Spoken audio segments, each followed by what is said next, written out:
लाडली बहना का form apply करने के लिए पहले तो आपको किसी भी ब्राउज़र में लाडली बहना योजना फॉर्म सर्च करना है। जैसे ही आप इतना करते हैं आपको सबसे पहले ही मुख्यमंत्री लाडली बहना की वेबसाइट मिल जाएगी, तो आपको इसी पर क्लिक करना है। जैसे ही आप इस पर क्लिक करेंगे आप इसकी ऑफिशियल वेबसाइट पर आ जाएगी। यहाँ पर आपको योजना के बारे में दिखाई देगा और उसके नीचे समाचार घोषणाएँ, उसके जस्ट नीचे आपको कुल प्राप्त आवेदन, कुल प्राप्त आपत्तियाँ, कुल प्राप्त आवेदक, उसके जस्ट नीचे आपको आवश्यक दस्तावेज में समग्र ID, आधार कार्ड और मोबाइल नंबर इसमें लिंक होना चाहिए। आवेदन पूर्व तैयारियाँ, आधार सामग्री KYC होना चाहिए, व्यक्तिगत बैंक खाता होना चाहिए और बैंक खाते में DBT लिंक होना चाहिए। उसके बाद आपकी योजना के उद्देश्य और यहाँ पर आवेदन प्रक्रिया भी शो कर रही है, जिसमें आवेदन ग्राम पंचायत और वार्ड क्रमांक और कैब द्वारा स्थापित किए जाएंगे। इसके जस्ट नीचे आपको इसकी पात्रता में आपके पास क्या होना चाहिए। मध्य प्रदेश की स्थानीय निवासी हो, विवाहित हो, जिसमें विधवा, तलाकशुदा एवं परिपक्वता महिला ही सम्मिलित होगी। इसके बाद आपको यहाँ पर आपको अपात्रता जानकारी दी गई है, जिसमें अगर आप इसमें से कोई भी यानी कि आप इसमें पात्र नहीं है तो आपको लाडली बहना का फॉर्म नहीं भरने को मिलेगा अगर आप इन चीज़ों में अपात्र हैं। उसके बाद आपको योजना के लाभ भी दिखेंगे और इसमें क्रियान्वयन और प्रशासनिक निर्देश। पहले योजना के लाभ देख लेते हैं। प्रत्येक पात्र महिला को उसकी पात्रता अवधि में 1500 रुपये प्रतिमाह के मान्य से राशि का भुगतान अधिवक्ता की स्वयं के खाते में किया जाएगा, यानी कि उसके स्वयं के खाते में ही पैसे आएंगे महिला के। किसी परिवार की 60 वर्ष से कम आयु की महिला को सुरक्षा पेंशन योजना प्रतिमाह दी जाएगी, तो इसके लिए पात्र नहीं माना जाएगा। क्रियान्वयन, आवेदक ऑनलाइन आवेदन करने हेतु आवेदिका के द्वारा पूर्व में ही आवेदन हेतु आवश्यक जानकारी पात्र कर भरने की जानकारी होगी। उक्त भरे गए प्रमाण कैफे द्वारा भरे जाएंगे। आवेदन पात्र की संपूर्ण प्रक्रिया निःशुल्क होगी, इसमें कोई भी आपके पैसे नहीं लगेंगे। आवेदक महिला को स्वयं उपयोग स्थानों पर उपस्थित होना पड़ेगा। मैं आपको आगे भी इसकी परिवार में समग्र ID लिंक होनी चाहिए, स्वयं की समग्र ID होनी चाहिए और स्वयं का आधार कार्ड होना चाहिए।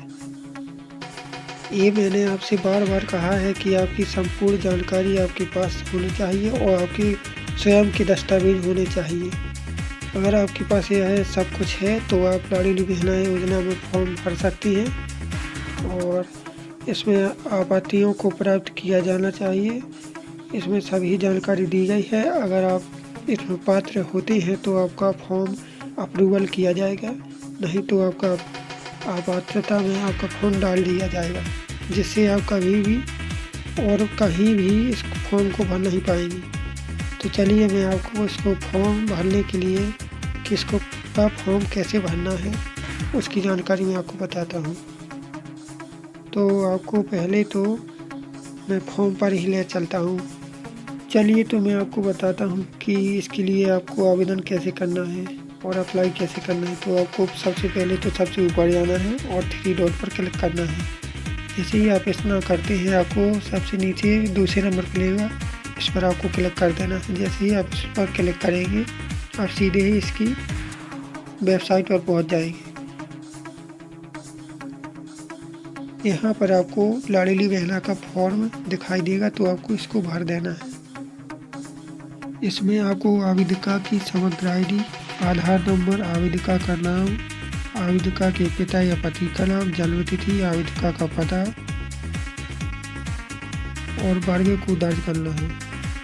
आप जिस भी कैटेगरी से हैं, सामान्य या पिछड़ा वर्ग। इसके बाद आपको शासन द्वारा विधवा, अगर आप विधवा हैं तो विधवा पर टिक लगाएं और विवाहित स्थिति क्या है आपकी, इसमें आपको विवाहित ही करना है। और आवेदिका द्वारा की गई घोषणा, इस सभी घोषणा पर आपको टिक लगाना है। मेरे परिवार की सम्मिलित आय 2,50,000 से कम है। मैं स्वयं परिवार का कोई भी सदस्य करदाता नहीं है मेरे परिवार का। और इसमें आपको सभी जानकारी पढ़ लेनी है। मेरे पास 5 एकड़ से अधिक भूमि नहीं है। मुझे भारत सरकार द्वारा प्रतिमाह 1000 रुपये की राशि प्राप्त नहीं होती है। इन सभी पर आपको टिक लगा देना है। मैं स्वयं, परिवार और सदस्यों की राज्य सरकार चाहे तो सभी पर आपको टिक कर देना है। इसकी जस्ट नीचे आपको एक रसीद है जो इसी में अटैच रहेगी। जैसे ही आपका फॉर्म भर जाएगा तो वहाँ के जो कार्यालय में होते हैं सदस्य, वो आपकी इस फॉर्म को भरेंगे। मुख्यमंत्री लाडली बहना योजना आवेदन पावती यह आपको दी जाएगी।